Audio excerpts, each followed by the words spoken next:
Tá começando mais um Antenados na Geral aqui na tela da Boas Novas para abençoar sua vida, enriquecer seu coração, acrescentar sua fé através da palavra de Deus. A Bíblia vai dizer que a fé vem pelo ouvir e ouvir a palavra de Deus. Então a fé é aprendida, a fé é ensinada.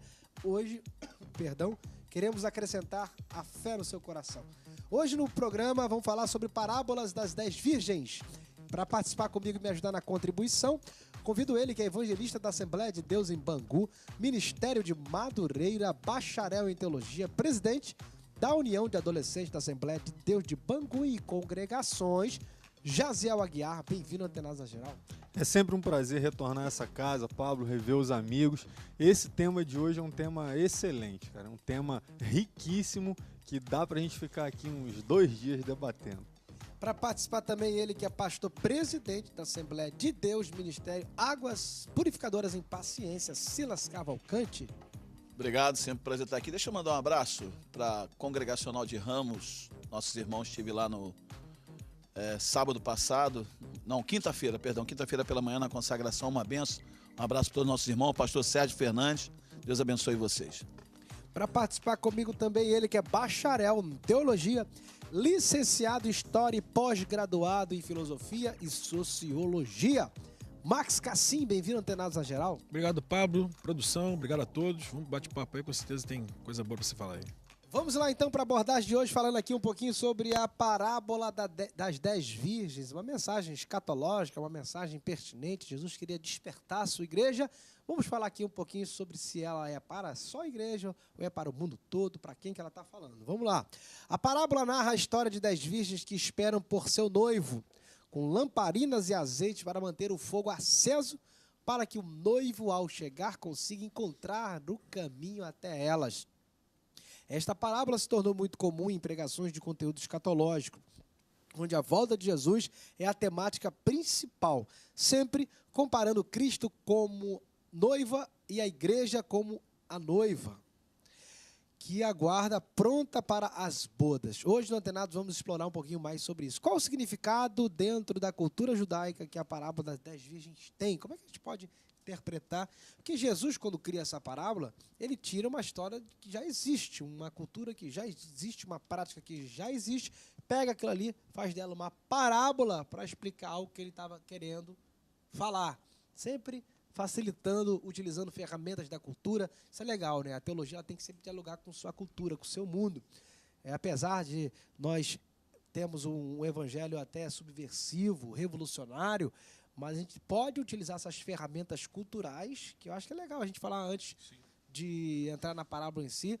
Você vê, como cristão, a gente tem que usar essas ferramentas que estão na nossa sociedade para contextualizar no evangelho. Foi o que Jesus fez. E como é que a gente pode interpretar um pouquinho mais sobre o significado desse casamento que Jesus cita aí na parábola das 10 virgens? Pablo, eu não vou falar tudo porque a gente precisa dividir aqui um pouco esse tema, senão fica muito longo, né? Até porque assim, essa parábola, você pode ir parando e discutindo sobre cada pedacinho dela. Mas assim, só para a gente entender, para os telespectadores entenderem o porquê que Jesus usou, né, essa comparação, como você falou, ele estava pregando para judeus, né? Então ele estava usando aquilo que era comum entre aquele povo. Na época, o casamento ele se dava da seguinte forma: o jovem com o pai ia até uma casa, escolhia uma moça, firmava um contrato com o pai, fazia ali um gordo pagamento pelo dote dela e voltava para sua casa. Lá na sua casa ele ia construir uma câmara, chamada Câmara de Núpcias. Isso poderia levar aí, em média, 1 ano. Ao final dessa construção, o próprio pai dele é quem teria que dizer se estava pronto ou não. E aí é um pouco óbvio, porque se ele fosse dizer que estava pronto, uma semana ele ia falar, tá bom, deixa eu ir lá buscar a noiva. Né? Mas era o pai que já passou por tudo aquilo, que não estava vivendo aquela ansiedade de ter uma esposa, que dizia para ele se estava pronto, se ele já estava preparado para ir buscar a noiva. E, em contrapartida, a noiva ficava aguardando, preparada, com seu enxoval pronto. Né? Era costume as amigas também estarem preparadas para participar do cortejo, quando esse noivo, pela noite, entraria na cidade e tomaria aquela noiva. Era um clima romântico, era dele, ele já tinha pago, mas tinha esse romantismo dele entrar por dentro da noite e buscar a sua noiva, como se estivesse roubando a sua noiva, né? Então ela teria que estar preparada com seu enxoval pronto, azeite na lamparina, porque não tinha luz elétrica naquela época, então aquele cortejo saía iluminando a cidade. Era mais ou menos isso que representava, que Jesus queria representar. Vou deixar para os outros pastores falar também um pouco dessa tradição, senão fica muito longo, né? E aí, Max? Não, Zé já falou bastante coisa já. A cultura do casamento deles da época e que as amigas tinham que também ter as lamparinas acesas, porque a conotação que dava para quem não tinha lamparina acesa é que era um mercenário, era um bandido, era alguma coisa, era como se fosse o convite do casamento, era a lamparina acesa ali. Então saía aquele cortejo, todo mundo ia lá e celebrava lá a festa de casamento lá. Então, pegando só o gancho que o José falou, só complementando só acerca disso, a questão do casamento, da igreja com Cristo, da noiva com Cristo, da noiva com o noivo. Agora, é uma discussão muito grande porque os teólogos não conseguem chegar a um consenso quem realmente ali é. Se a noiva é realmente a igreja, se os convidados são a igreja. Agora, é um assunto bem complexo. Silas? Foi o que o Max falou. Essa parábola só está no Evangelho de Mateus, né? Não está nos outros evangelhos. Ela realmente tem muitas interpretações. Alguns colocam ali também as noivas, né? No caso, as damas, né? As 5 virgens prudentes, as 5 virgens nécias, como noivas também. Não é? Eu já vi pastor pregando, né? Que todas. Não, ali são uma noiva e as restantes são acompanhantes que, né, iria no cortejo, como o pastor também colocou muito bem, fez aí um resumo muito bem do que era a cultura, porque é um casamento oriental. O casamento oriental é bem diferente do casamento ocidental. A figura principal do casamento oriental é o noivo, não é a noiva. No casamento ocidental, a figura principal é a noiva. Todo o ornamento, toda a parte, né, de indumentária, de ajuda, está centralizada na noiva aqui no Ocidente. Tanto que, antigamente era tradição as pessoas esperarem a noiva sair de casa, ia todo aquele carro atrás, aquela caravana, alguns botavam até cadeira para esperar, vamos ver se vai, como é que vai sair, se está bonito, os vizinhos botavam, né? E ali a figura, já no casamento oriental, a figura é o noivo. O noivo é a figura principal, até mesmo pela cultura daquela época, uma cultura centralizada mais no homem. E aí, realmente, alguns dizem que ali as cinco virgens nécias representam os judeus. Representam os judeus que achavam que só a sua religiosidade era capaz de conduzi-los eles à salvação. E não é só isso. Então, eu já faço parte, sou filho de Abraão. Outros trazem ali como a igreja, né? Como a igreja, que é o noivo, é Cristo. Ponto, isso é ponto. Agora, a noiva é a igreja, a palavra de Jesus faz uma conotação para o futuro, que é escatológica, claro, mas estou falando para o futuro seguinte, para o futuro da igreja ou para o futuro de Israel? Sim. Porque ele estava pregando para judeus, ele estava ali no monte, né, de frente para o templo, e ali ele faz essa figura de linguagem, que Jesus usava isso muito bem, a estratégia dele de usar figura de linguagem, sempre usando elementos que associavam à cultura. Falava de agricultura, falava, né, do aspecto do casamento. E aí, o importante nesse aspecto é mostrar que existe, sim, uma promessa de um noivo que vai voltar. E agora, as 5 virgens prudentes e as 5 virgens nécias têm muita interpretação. Então, vamos falar um pouquinho sobre esses detalhes, esses elementos, porque o noivo estava ali. Como é que ele estava querendo falar parábola? Porque ele ia morrer, ia voltar? Que não parece assim um pouco estranho. A gente, na verdade, acredita, Paulo, que é isso, que é uma mensagem escatológica, que ele vai morrer para resgatar a igreja preparada. Sensato. Mas aí, ele já está ali falando por parábolas, que ele vai voltar se ele está ali. É porque, na verdade, se ele está ali presente. É o seguinte, começa no capítulo 24. E começa justamente porque os discípulos fazem 3 perguntas para ele. Sobre o futuro. Porque ele vai e fala, os discípulos mostram para ele a questão das estruturas do templo, e ele fala, isso vai cair aí, em 3 dias eu vou levantar. E eles tomam um susto, e aí eles começam a querer indagar o mestre. Então, a pergunta é, como será, quais serão os sinais e quando será? Então, Jesus começa a falar o quê? Dos sinais, que é o quê? A tribulação, Ele vai falando do princípio de dores, tribulação, ele vai dando ali os sinais. Ó, vai acontecer isso. No final do capítulo 24, ele vai falar, acho que do servo infiel, se eu não estou enganado, que é o cara que pegou o talento e escondeu. Da parábola dos talentos, não é do servo fiel. O servo fiel vem no final do 25. E aí no 24 ele vai falar sobre a questão justamente daquele que pegou o talento e escondeu, quer dizer, ficou temeroso e tal, não fez o que tinha que fazer. Aí no capítulo 25 começa falando justamente da parábola das 10 virgens. Querendo dizer justamente o seguinte, porque a mensagem central ali da parábola é o seguinte, não será dentro do tempo que vocês pensam, vigiai. Tanto é que acaba ali a parte das parábolas dizendo, vigiai e estáis atentos. Porque tipo assim, todo mundo acreditava piamente que a volta seria rápida. Tanto é que Tessalonicenses, Colossenses, Paulo escreve dizendo que tinha pessoas lá que estavam parando de trabalhar, porque tipo, por que eu vou trabalhar? Ele vai voltar daqui a pouco. E Paulo vai deixando bem claro isso. Então, tipo assim, a mensagem central ali é dizer justamente isso, olha, não será da forma como vocês pensam. Então, ele estejam estava pregando preparados. para a própria igreja, para os discípulos, era uma mensagem específica para o seu próprio povo. Eu acho que, no meu ver, no capítulo 24, no primeiro começo ali, chega a ser numa parte só para os judeus, falando justamente a questão de quando Tito fosse invadir a cidade e acabar com Jerusalém. Mas depois, uma parte ali para frente ali, acho que já se torna num âmbito mais universal. Né? E assim, como a gente falou aqui, cada elemento ali que foi citado do casamento judaico, Jesus quis trazer também para um significado teológico.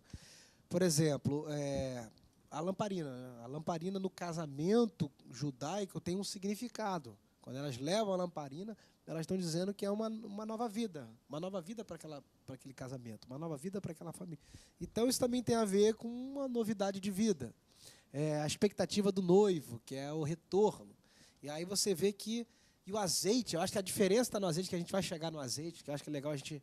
Porque as 10 estavam esperando, as 10 tinham lamparina, as 10 eram noiva, mas tinha uma diferença entre elas, que era o azeite. Então, parece que dá a entender que Jesus está falando para um povo que está com as mesmas expectativas, com os mesmos propósitos, com o mesmo indumentária, com a mesma prática, só que está faltando alguma coisa, que é esse detalhe que vai fazer toda a diferença naquele grande dia, que é o azeite. Como é que a gente faz para poder discernir? Dá a entender que está falando até de outras religiões. Não está falando do cristianismo em si. Ele está falando de pessoas que têm esse coração de esperar o noivo, que tem lamparina, que está indo aí, que é noiva, que é separada, né? Que é noiva, que é separada, que é virgem. E aí eu já vi pregadores dizendo da virgindade dos sentidos. A virgindade dos sentidos. A pessoa é virgem na audição, no falar, no tato, que aí a pessoa tem uma santidade, uma separação disso, mas tem o azeite, não basta apenas a pessoa ser abstêmia, não basta ela ser religiosa, ela tem que ser para além disso, tem algo além da religiosidade que faz dela uma noiva aceita pelo noivo. Então, como é que a gente pode discernir um pouquinho esses elementos da parábola das 10 virgens? Até antes da gente chegar nos elementos, Pablo, é bom também a gente falar sobre isso, porque muita gente me pergunta sobre isso e eu tenho certeza que muita gente tem essa dúvida. Jesus ele não fala sobre a noiva. A gente subentende que existe a noiva porque existe o noivo, mas ele não fala a noiva. Ele fala só sobre as 10 donzelas, né? Que ele não, como o pastor falou, ele não chama de noivas, chama de donzelas. Mas se existe um casamento, existe um noivo, é óbvio que existe uma noiva. E aí algumas linhas de raciocínio, de pensamento, vão discordar de quem seria essa noiva, quem seriam essas donzelas. Tem uma, inclusive, que diz que a noiva ela é o povo de Israel, o povo escolhido. E as donzelas somos nós, os gentios, né, que vamos participar do casamento também, fomos convidados também para esse casamento. Então, aí como o pastor falou, tem outras que não, que vão dizer que as 5 né, são o povo que rejeitou e as outras 5 que estavam preparadas somos nós, que estamos lutando para estar preparadas. Bom, vamos para um break, vamos aí no próximo bloco falar aqui sobre os elementos, tentar esmiuçar um pouquinho mais. Depois, vamos tentar trazer também para aplicação prática para a sua vida. Você que está aí assistindo, não saia que Antenados vai voltar já já.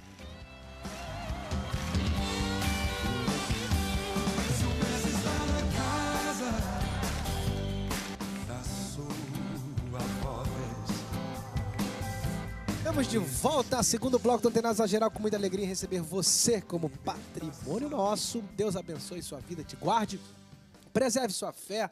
Oramos pela sua casa, pela sua vida, pela sua família. Obrigado, um beijo grande para você que participa sempre aqui conosco. Eu ando pela rua e eu vejo pessoas abraçando, tirando foto, pessoas agradecendo por serem abençoadas, viu? Com um sorriso no rosto. Então, obrigado, um beijo grande para você, tá bom? Deus abençoe muito. Você participa comigo se quiser, o telefone vai passar aqui debaixo da sua telinha. Então pode mandar perguntas, temas, vídeos.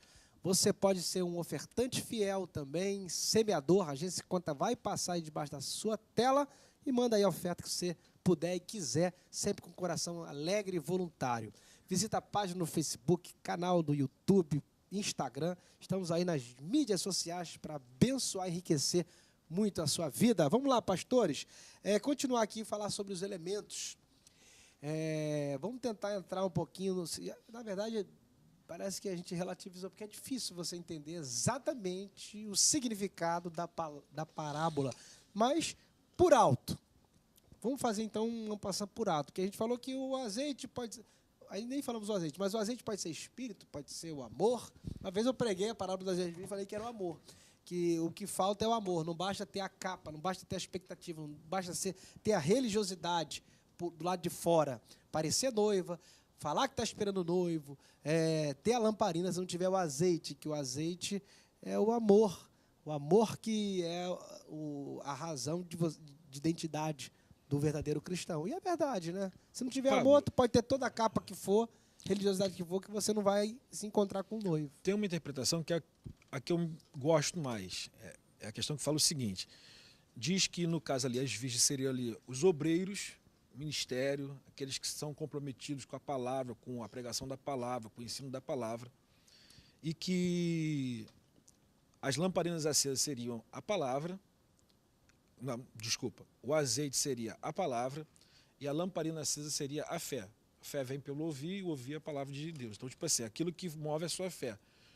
Conforme o texto vai dizer que no final as 5 imprudentes elas dormem, as 10 dormem, e as 5 imprudentes elas acordam e veem que a lamparina está apagada e não tem azeite na reserva e pede socorro, e a outra fala, não tem como.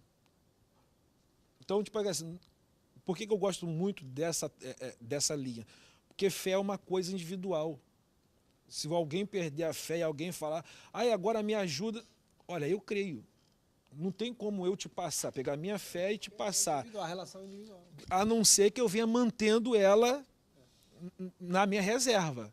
Porque, tipo assim, enquanto eu vou mantendo a palavra de Deus para mim, eu vou mantendo a minha chama acesa. A partir do momento que acabou a palavra de Deus na minha vida, por um tempo posso até andar, mas um dia vai acabar. E se eu não tiver na minha reserva, vai afetar a minha fé. Que aí fala justamente a questão do quê? Das virgens que fazem ilumina o caminho para o noivo vir.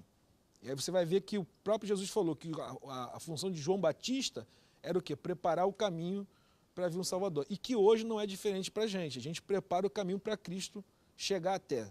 Então, tipo assim, é uma visão que eu gosto muito. Claro, não estou aqui fechando questão, mas é uma que eu me identifico mais, que eu acho melhor numa questão. Eu vi o pastor também falando das imprudentes, é que elas tinham o azeite, mas não tinham todo, porque estava falando do temor delas, que aquelas pessoas que estão pelas beiradas no evangelho, que não estão ali se entregando de fato, de verdade, no todo. E essas pessoas vão ser surpreendidas, né, naquele grande dia. Porque, tipo assim, se tem a noiva, tem as virgens e tem o noivo. Se a noiva é a igreja, quem são as virgens? Entendeu? É as pessoas responsáveis pela noiva e pela chegada do noivo, porque elas têm que estar atentas com a lamparina acesa. Então, quem é que tem que estar atento numa igreja? Quem é do Ministério da Palavra. E será que mais do que todos? Pode ser também gente que está em outras religiões, que Deus vai salvar? A igreja invisível, no caso? Será que as virgens também podem ser consideradas como a igreja invisível? Quais virgens? As prudentes ou as nécias? Vai ter... Porque a gente sabe que Deus vai salvar a gente aí fora do padrão da igreja. Assim como tem gente que está dentro do nosso padrão que também não vai ser salvo, porque nem todos que dizem o Senhor vão entrar no reino do céu. Então, Deus tem seus filhos aí espalhados pelo mundo. Tem a igreja visível e invisível. Será que a igreja invisível entra aí nessa questão também da parábola? de uma salvação pela ordem de Melquisedeque? Olha, é forte. Olha, hein? eu não acredito nessa linha de pensamento, não. Eu acho que essa mensagem ela é mais para a igreja, porque as donzelas elas sabiam que ele estava vindo. Qual igreja? Porque, por exemplo, naquela época não tinha essa coisa de igreja que a gente tem hoje, né? O que ele está falando ali? Não, mas Quem é esse povo? É que Jesus, eu entendo que quando ele prega, ele sabe que aquilo ali vai ficar escrito para uma geração que vai vir depois dele. Então eu acredito que Jesus ele se preocupou em todos os detalhes em deixar uma palavra para nós hoje, né? São as profecias de Deus para a nossa vida. Então ele tinha ciência disso.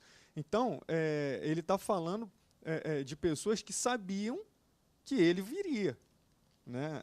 As donzelas elas sabiam, elas foram avisadas, ó, vai ter o casamento, o noivo está vindo aí, a gente não sabe a hora, mas ele está vindo. Então se prepara. Então, não se preparou quem não quis. As que se prepararam, elas, como a Bíblia fala, elas foram prudentes, elas ficaram ali. Não, ele vem, vamos guardar aqui o azeite, vamos ficar atenta. Então, não acredito que seja para uma terceira classe, vamos dizer assim, para a igreja invisível, né? Dentro que não acredito, dentro não. do que o Jaziel está falando, eu estou entendendo. É a questão do seguinte, como é que eu vou explicar? Você tá ali esperando. Quem está esperando alguém e não está preparado, está no desleixo. Tipo, quando eu vou para um lugar, Max, quando eu vou para um lugar, eu já vou para um lugar levando o livro. Por quê? Eu sei que pode atrasar. Se atrasar, eu não vou ficar ali perdendo meu tempo ali à toa, vagando no espaço. Eu vou ler. Tem pessoas que, tipo, você tem que ir em algum lugar, leva toda a sua documentação. O que o cara leva? CPF e RG. Mas o cara não leva a carteira de trabalho. Chega lá, o cara está procurando trabalho, não levou a carteira de trabalho. Só foi com a RG e CPF. O que levou a carteira de trabalho já está preparado. Então, tipo assim, é para alguém que já está realmente nessa linha, já está nessa espera. Claro que a gente aqui não vai entrar na questão da salvação, por isso que estou falando, na questão da salvação, igreja, a noiva. Aí a noiva pode entrar como a igreja invisível, universal. Mas por quê? Porque tem que ter as pessoas que são responsáveis pela palavra, que elas venham viver a vida pregando a palavra genuíno, o evangelho genuíno, explicando a palavra do jeito que ela é, para que todas as pessoas, sejam elas da igreja de denominação ou a igreja invisível, venham ter o alcance do evangelho e o caminho iluminado para que o noivo venha encontrar a noiva preparada. Apocalipse 19:7 diz: regozijemo-nos e exultemos e demos-lhe a glória, porque são chegadas as bodas do Cordeiro e já sua noiva se preparou. Esses contextos de Apocalipse, né, de Mateus, da parábola, estão em sintonia. Ali é a noiva.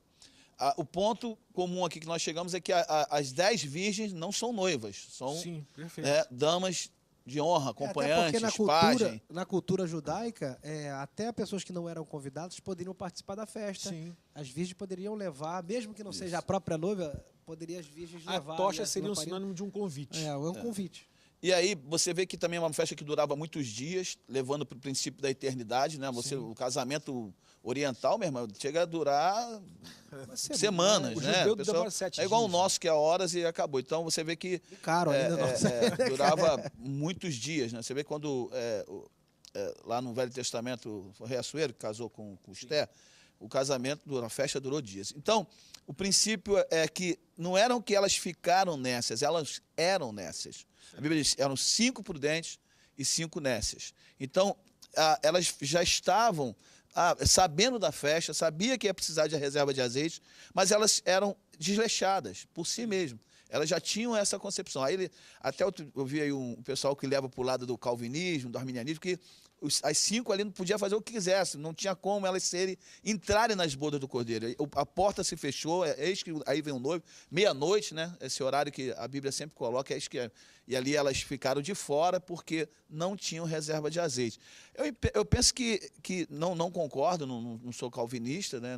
Eu penso que a salvação ela é uma atribuição de Deus, a graça é dada por Deus, mas eu entendo que o homem tem um princípio de responsabilidade para essa salvação. A Bíblia diz que ele crê, ele tem que ter uma visão de renúncia para fazer parte. Então, aquelas 5 nécias, elas tinham oportunidade de não passar por esse problema, porque elas viram o comportamento das outras. Elas viram que as outras tinham reserva de azeite. Não foi instantaneamente, então, só que elas não tiveram uma atitude como aquelas aí depois foram pedir emprestado. Então, tem muitos crentes na igreja que é assim, que tem um comportamento errado, mas ele tem tantos exemplos bons na igreja de cristãos que têm um comportamento correto, e quando vem o problema, ou quando chegar esse grande dia, não vai ter desculpa, porque viu as pessoas fazendo da forma correta.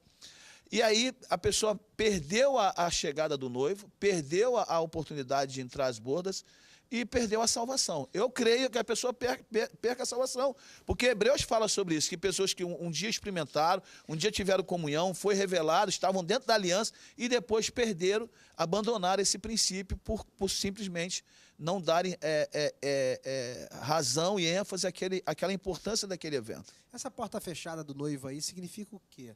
É a esperança pós-morte? Como é que a gente pode explicar para o povo brasileiro agora o que significa essa porta que o noivo fecha e só entra quem tem azeite? Isso é a porta do céu, né? Se ele contextualizou, querendo mostrar que ele estava indo, preparar um lugar, né, como o noivo preparando a câmara, e ele volta para buscar e levar para lá, chega lá, fecha uma porta, para mim fica claro que ele está falando de céu, né? Quem não entrar nas bodas do Cordeiro, a porta vai fechar e aí acabou. É céu, Max, também? Como a porta da arca. Noé, ele pregou, ele falou, e as pessoas eram loucas naquela época. Achava que ele que era o louco. Né? Como muitos hoje nos acham loucos. A palavra de Deus é o quê? A palavra da cruz é loucura para os que perecem, mas para nós é o poder de Deus, é a salvação. Então, é um resumo da história do plano da salvação, as 10 virgens. Né? Então, vai ter pessoas preparadas que vão encontrar com Jesus, e esse Jesus vai ter um dia em que ele vai resgatar esse povo escolhido dele. Assim, mais ou menos um resumo do plano. Eu vejo da seguinte maneira, a porta eu vejo como oportunidade. Então, eu acho que é uma oportunidade que a pessoa vai ter na vida e que ali pode ser decisivo para a vida dela, se ela vai querer participar das bodas do Cordeiro ou se ela não vai querer participar das bodas do Cordeiro. Porque tem critérios para participar, não é assim também? Não é. Tanto é que a própria Bíblia depois, o próprio Cristo vai contar uma outra parábola dizendo que do homem que entrou na festa com as vestes incorretas. Quer dizer, então não tem um critério, tem um padrão, tem uma forma. Então, tipo assim, quando fala, por isso que eu quis dizer, o centro dessa mensagem é estejais preparados. Por quê? Porque às vezes a gente entra para a igreja, aceita Jesus, caminha, Jesus não volta. Pô, tem 2000 anos que Jesus não volta. Teve gente que já cansou de esperar Jesus voltar. Aí começa a viver a vida não mais dentro daquele padrão. Já começa a querer viver a vida dentro do seu padrão. Aí começa a viver a vida dentro do desleixo. Porque a partir do momento que tem um padrão, eu não sigo aquele padrão, eu sou desleixado. Então, eu acho que encaixa justamente nisso. Quer dizer, porque ele vai voltar. Isso é certo, isso é fato. Então, se alguém falar para mim assim, Max, vou voltar a qualquer momento, eu tenho que estar todo momento preparado. Não é a qualquer momento que eu tenho que estar preparado, eu tenho que estar todo momento preparado. E a partir do momento que eu deixo um momento ali desleixo, pode ser naquele momento ele dá agora, sua volta. Parece que esse encontro com o Cordeiro, parece que é um encontro geral, aquele de Tessalonicenses, que fala sobre isso. Não é esse encontro subjetivo, que Jesus voltou para o fulano e tal, que ele morreu, Jesus voltou para o outro fulano que morreu. Parece que é um encontro, será que tem a ver com esse encontro do arrebatamento, esse encontro geral? Porque ele fala das 10 virgens. Então, entra as 5 e 5 não entra. Será que ele está falando de um grande encontro, daquele grande dia, daquela volta que ele virá nos ares? Eu creio que seja, Paulo, porque os judeus não faziam nada que não tivesse ao menos 10 pessoas. Então, o número 10 ali também não é um número à toa. Ele só fundava uma sinagoga se houvesse 10 pessoas. Só fazia alguma coisa, fundava alguma coisa se houvesse 10 pessoas. Então, como vamos dizer que vai ser uma grande inauguração, uma nova era, um novo momento, vai ser a grande festa. Então, quer dizer, o símbolo ali 10, eu creio que seja, penso eu, não estou fechando questão, penso eu que seja dentro desse padrão aí. Então tem sempre um significado, né? Vamos para um break, mais um intervalinho, 2 blocos pela frente. Não perca que ainda tem muito papo para rolar aqui. Antenados volta já já. Onde Deus está, todo mal desaparece. Ele é rei, ele tem poder. Onde Deus está, a palavra fala forte, faz o pecador se arrepender. Há um lugar perto de ti, Voltamos, terceiro bloco do Antenados na Geral aqui, falando sobre a parábola das 10 virgens. Você que não sabe, quer aprender, fica com a gente aí, o papo tá bom. Vamos entrar aqui um pouquinho agora sobre a parte prática.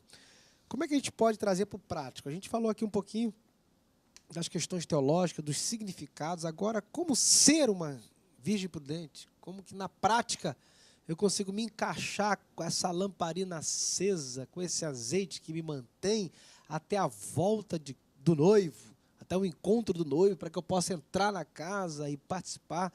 É interessante que parece que as parábolas de Jesus também sempre têm um mesmo significado. Você vê da bodas. Ele chamou todo mundo, mas tinha que ter veste, não precisava. Se não tivesse veste, você não participaria da festa. Da noiva, do noivo, tinha que ter azeite. Se não tivesse azeite, estava fora. Você vê que tem sempre um significado. Como é que a gente faz para ser aceito?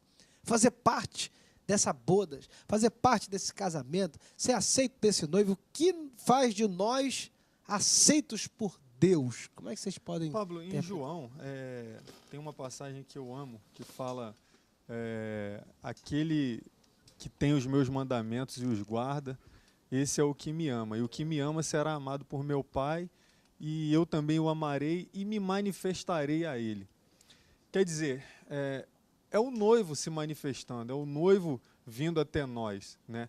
Quem que vai ter esse privilégio? Aquele que me ama. Aquele que o ama é prudente. Aquele que o ama cumpre a lei. Aquele que o ama está sempre atento, porque, conforme o Max falou, a mensagem central dessa parábola é: ele vem.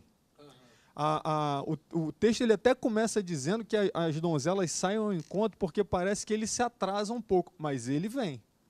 Então, a gente tem que estar preparado em todo o tempo, sendo prudente em todo o tempo. Como? Amando. Aquele que ama, cumpre os mandamentos. Aquele que ama, quando cumpre eu preguei a lei. a parábola das 10 virgens, eu toquei nesse assunto, que o azeite é o amor, a diferença é o amor. Aí eu peguei o óleo, né, que o óleo era o que mantinha ali. Se você for ver o óleo dos líquidos, ele é o maior dos líquidos, ele sempre fica em cima. Se botar a água em cima e o óleo embaixo, ele vai para cima, ele sempre fica em cima. Aí eu comparei com os dons, que os dons, o maior dos dons é o amor. O óleo, eu fiz uma analogia ali, mas parece que é isso mesmo, né? Será que a gente... O que nos azeite, faz aceito? Um dos símbolos também do Espírito Santo é o azeite, né? O azeite também, do Espírito Santo, fogo, né? E você vê que lá no tabernáculo, o menorá, também, o candelabro, iluminava, representando Jesus Cristo como luz do mundo, e ele era, o combustível ali era azeite. Também tem aquela metáfora que Jesus faz, que ninguém acende um candeeiro, né, e coloca debaixo da cama, mas coloca no alto. Então, eu penso também que ali o relacionamento com o Espírito Santo, daquelas 5, né, era um relacionamento superficial. Tem muitas pessoas que se relacionam com o Espírito Santo. Tem pessoas até que se esquecem que o Espírito Santo está aqui.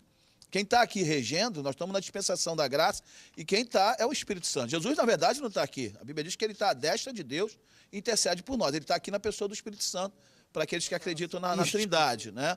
Então, uma vida com Cristo é uma vida de relacionamento com o Espírito Santo, porque ele intercede por nós com gemidos inexprimíveis, ele é conselheiro, ele é consolador. Então, muitas das coisas que nós queremos fazer, o Espírito Santo fala conosco: olha, não faça. E às vezes a gente anula o Espírito Santo e faz o que a carne quer. O Espírito contende contra a carne e a carne contende contra o Espírito. E ter uma vida espiritual, e quem convence o homem do pecado, da justiça e do juízo, é o Espírito Santo. Ninguém pode dizer que Jesus Cristo é o Senhor se o Espírito Santo não lhe revelar.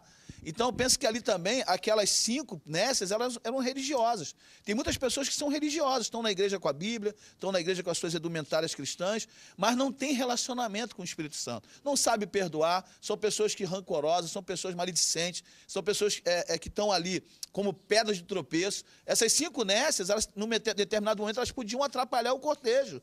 Elas poderiam ser pedra de tropeço para as 5 prudentes, porque elas foram quebrar todo um planejamento, falar: me dá azeite aí. Não, calma, não tem, vai comprar. Poderiam atrapalhar. Tem pessoas que são assim, não levam, não ajudam e acabam atrapalhando. Então, eu penso que também a ação do Espírito Santo é importante. Esse azeite representa o Espírito Santo na nossa vida, porque sem o Espírito Santo, nós não temos a capacidade de reconhecer que somos pecadores, não temos a capacidade de ser justos, e a nossa justiça, Jesus diz que tem que exceder a dos fariseus. Então, quem tem o Espírito Santo na vida, tem uma vida de manifestação da palavra de Deus regrada por essa ação. Então é aquela pessoa que perdoa, é aquela pessoa que não tem... Porque pela minha carnalidade eu não quero perdoar.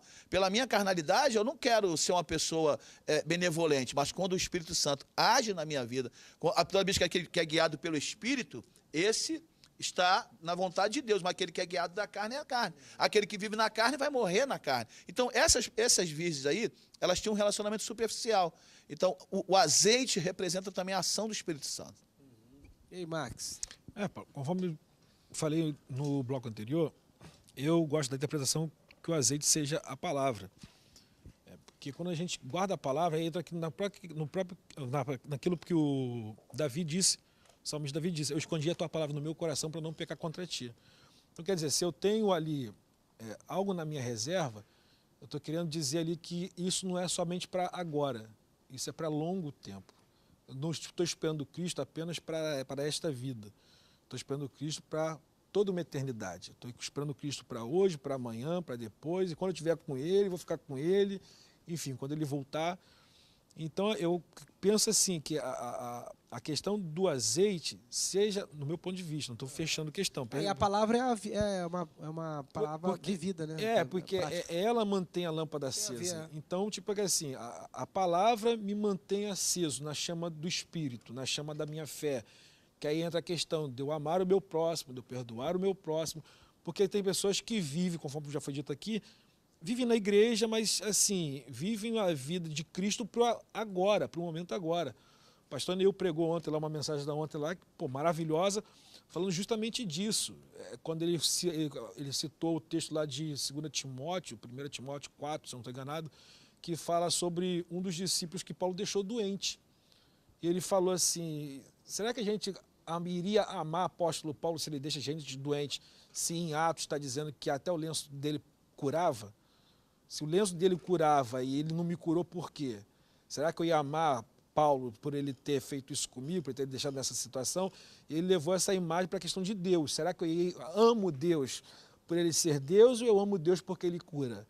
Então, a gente pega assim, a partir do momento que eu começo a ter a palavra na minha reserva, na minha vida, e esconder ela no meu coração, eu não vejo Deus como um meio de alcançar algo. Eu vejo Deus como o final. Eu quero estar onde Deus está. Onde Deus está, eu quero estar. Onde Cristo está, eu quero estar. Então, assim, isso é um ponto de vista mesmo na questão do azeite, justamente disso, porque acende a nossa vida. Se não for a palavra, a gente não anda. E qual é o testemunho da vida de uma virgem que anda sem o azeite? Como é que é no dia a dia? Como é que é o fruto? Como é que a gente pode discernir se essa pessoa está mesmo pronta para entrar nessa bodas aí, nesse casamento, nesse relacionamento com Cristo? Como é que a gente pode discernir? O testemunho, né, Paulo? A cristã dispersa, você percebe logo pelo testemunho. Ela é muito preocupada com algumas coisas, ela se relaciona, vamos trazer para essa parábola, ela se relaciona com o evento que vai ter, né? Ela está preocupada, olha, vai ter tal. Mas o entretenimento, mas o principal ela não tem. A unção, o diferencial. Aí a gente pode usar a unção do Espírito, a palavra, o amor. Ela não tem nada disso, é manifesto na vida dela. Acaba se relacionando com Deus por medo, ou por barganha, ou não se relacionando, culpa, né? Porque essas 10 virgens, essas 5 virgens, elas nunca se relacionaram com o noivo, elas nem entraram no casamento, né? Então tem muita gente que você vai ver ela se relacionando com o entretenimento, mas nunca vai ver ela se relacionando com o próprio Deus. O engraçado dessas virgens é que elas tinham os pontos importantes, que era igual às outras, que era esperar o noivo, que era lamparina, que tinha até um azeite lá, só que não durou. Isso que eu ia falar agora.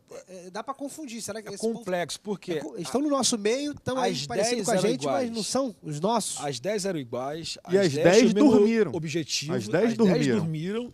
As 10 acordaram, as 10 ouviram o grito. Não foi só 5 que ouviu o grito. As 10 ouviram o grito. As 10 participaram de tudo. É um povo parecido com todo mundo. Na parte... Tinha lamparina acesa. O problema elas viram que elas não tinham na reserva. Então, a gente paga assim, isso é o quê? Uma autoanálise. Eu não sei quanto você tem na tua reserva. Definiu ela. Né? Eu sei quanto tem na minha reserva. Ela não sabe de si. Às vezes as pessoas perguntam sobre fatos que vão futuros, escatológicos, que já aconteceram na Bíblia. a gente chama de maquete, né? A Sim. teologia chama de maquete. Como questão do arrebatamento, né? Elias foi arrebatado, como a questão da grande tribulação lá em Sodoma e Gomorra. Agora, existe um fato de um povo que não entrou na Terra Prometida também. Era um povo que também foi tirado do Egito, era um povo que também viu os milagres, era um povo que comeu maná, é um povo que foi sustentado, que teve relacionamento com Deus, que sacrificou a Deus, que adorou a Deus, mas que não entraram na Terra Prometida pela desobediência deles, pela falta de prudência. O que tirou eles também desse princípio foi a falta de prudência. Eles não acreditaram na promessa de Deus quando, lá em Cades Barné, Moisés manda os espias, e aí aqueles 10, né? Vê que ali foi 12, né? E aí eles falaram, não vamos não, que lá tem gigante. Aí Caleb e Josué, né? Ele vai e fala, não, vamos, porque Deus prometeu. O negócio é bom. Então, ele até se revolta, né? Não, dá um... E aí eles quase foram mortos pelos fracos, pelos covardes, a ponto que Deus teve que se manifestar ali, para não acontecer ali. E aí você vê que até o próprio Moisés, que era o líder, ele não entrou, também por uma imprudência. Moisés não entrou na terra porque foi imprudente. Ele não tinha que fazer o que ele fez, ele tinha que fazer o que Deus mandou ele fazer. Então, a imprudência também gera esse contexto. Então, você vê que muitos não entraram na Terra Prometida. E muitos que estão dentro da igreja, também por imprudência, por falta né, como de todo esse contexto que a gente está falando, de amor, de azeite, de palavra, né, a escola dominical que não aprende, porque a Bíblia é um livro de comportamento, de regra de fé e prática. A Bíblia nos molda no princípio de um comportamento. Né? Não se deixe vencer do mal, mas vence o mal com o bem. Se você no mundo era um cara que era vingativo, quando você vem para o Evangelho, Romanos 12, 21 te ensina que você tem que pagar o mal com o bem. Se lá no mundo você ensinava a ser uma pessoa arrogante e egoísta, a Bíblia te ensina você a ser uma pessoa benevolente.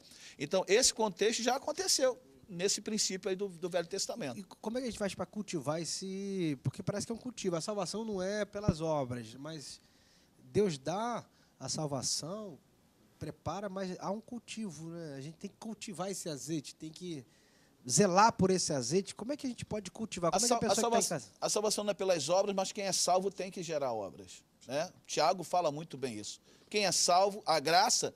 E o texto de Efésios também fala das obras de Cristo. Fala das obras da lei, mas logo depois fala das obras de Cristo. Existem as obras de Cristo. A obra não salva. Mas aí quer dizer que você fica sentado, não, eu estou salvo, não evangelizo, não falo do amor de Deus, não levo alimento aos que têm fome, não dou de beber a quem tem sede, porque as obras não salvam, as obras não salvam. Ser salvo produz obras. Produz obras. É esse consequência desse reflexo dos méritos dele. Uma vez o pastor Antônio Carlos estava falando sobre isso. Não confunda Cristo com Moisés. O Moisés, você faça o que eu falo, obedeça o que eu falo e seja salvo. Aí Cristo diz, veja o que eu fiz e seja salvo. Aí, a partir dessa contemplação, dessa experiência, aí sim o imite. Não para ser salvo, mas como reflexo de alguém que foi salvo. Né? É isso que a gente está falando aqui. As obras é um fruto, é uma evidência. É natural. Selo. Eu acho que as obras é uma coisa natural. Quando a pessoa se converte realmente, o coração realmente está voltado para Cristo, as coisas acontecem naturalmente. Constrangimento, as pessoas não fazem esperando algo em troca. As pessoas fim religioso, isso, né? Como uma prática religiosa. Tipo, vou fazer para ter uma recompensa, vou fazer para alguém ver. Não, nem passa isso na cabeça. Faz de uma maneira natural, uma maneira que... É dele. Já está enxertado. Aquele lance que quando não há salvação fora da caridade, que está fora, né? Porque os espíritas fazem.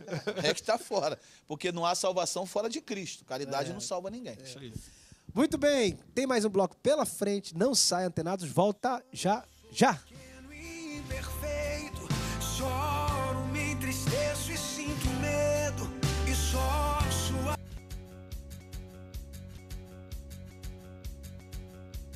Gritarei, porque Deus é bom. Cantarei, porque. Muito bem, Antenados na Geral está de volta aqui para o quarto e último bloco. Vamos fazer aqui nesse momento um resumão da parábola das 10 virgens, falando sobre o azeite, sobre o óleo, sobre o noivo, sobre a noiva, sobre esse grande encontro, sobre a bodas, o casamento. Resumindo, foi falando sobre esse encontro da igreja com Cristo, falamos sobre essa salvação, é o plano da salvação em geral, que a graça não é barata, não é uma coisa banal. Pode vir, todo mundo pode participar, que está todo mundo salvo. nós não cremos no universalismo, de que todo mundo vai ser salvo sem critério nenhum. Venha como estás, mas não deve permanecer como você está. Tem que haver mudança, tem que haver transformação, tem que ter regeneração, que isso é obra do Espírito Santo, porque a fé sem obra é morta. A obra é feita por Deus na sua vida. Então, alguém que encontrou, que espera, que caminha com o noivo, com a sua lamparina acesa, cheia de azeite, essa pessoa tem frutos, tem evidências, é luz no mundo, ela é sal que salga, luz que ilumina, ela está em cima do candeeiro, não está escondida, apagada. Nem tem os crentes 007 aí, já viu os crentes 007? Na minha infância, eu estudei com um cara, perdidão também, doidão, né? Aquela vida de doideira. Aí depois, quando tive uns 18, 20 anos de idade, me converti. Aí sabe aquela paixão da mocidade? Você quer salvar o mundo inteiro? Meu irmão, fui pregar lá encontrei com ele no Pizza Hut, aqui na Barra. Aí eu falei, cara, tem que te contar uma parada maravilhosa que aconteceu na minha vida, meu irmão. Tive um encontro com o transcendente, minha vida deu uma mudada. Fui salvo pelo Evangelho e tal, quero te apresentar. Ele falou, pô, mas eu nasci no Evangelho, meu pai é pastor, presidente da Assembleia de não sei o que lá e tal. Aí eu falei, mas por que você nunca me falou, cara? Pô, tu me esperou ter 20 anos. Desde a infância fui criado contigo.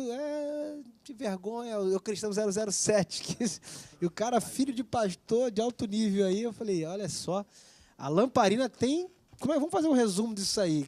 Porque não dá para ser crente 007 escondido, não, né? Não dá. Como até o Max falou aqui num dos intervalos, nem os grandes pensadores, teólogos da história, eles fecharam questão sobre os significados, sobre a teologia que envolve essa parábola, Pablo. Só que o tema central é esse, ele vem. Nós precisamos estar preparados. Esse é o tema. O plano da salvação para nós não muda. Se a lamparina significa, o azeite significa o Espírito ou a palavra, o importante é que nós temos que estar preparados. Nós já falamos aqui como estar preparado, né? E ele vem, sem dúvida nenhuma, ele vem. Uma hora ele vai vir. Por mais que tem gente que já está cansado de esperar, né? Então já não está nem contando com isso mais. Mas é bom ler um pouco mais a Bíblia, voltar a ler, porque ele vem. A todo momento a Bíblia nos remete a isso. A Bíblia fala sobre isso, sobre essa volta de Cristo. Então nós devemos estar preparados.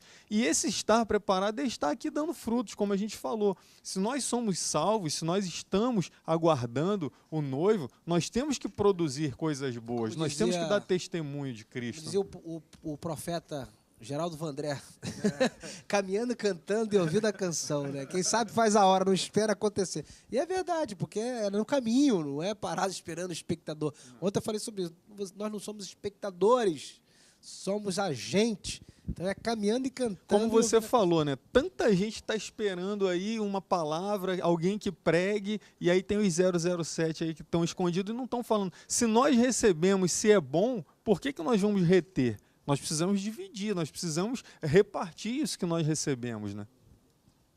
O arrebatamento, ele é bíblico, muitos aí estão já desacreditando do arrebatamento. Existe alguma linha teológica que diz que não vai ter arrebatamento sim. Existem vários textos bíblicos que provam isso, a Bíblia prova isso, já houve arrebatamentos, como a gente falou aqui da maquete. E o princípio é esse. Acho que a questão central, o Max colocou muito bem, estar preparado, estar vigilante, né? Ninguém não sabia depois do dia nem a hora que o Filho do Homem há de vir. E ele vai vir, tá? Porque ele prometeu, né? Ele deixou lá o lençol lá no túmulo, e ele vai voltar, mas não mais como cordeiro, mas como rei. Né? Muitos falam assim, Jesus é o cordeiro. Não, Jesus não é mais o cordeiro, ele foi o cordeiro. Acho hoje que o lençol no túmulo dobradinho tem um significado. Tem um significado. Né?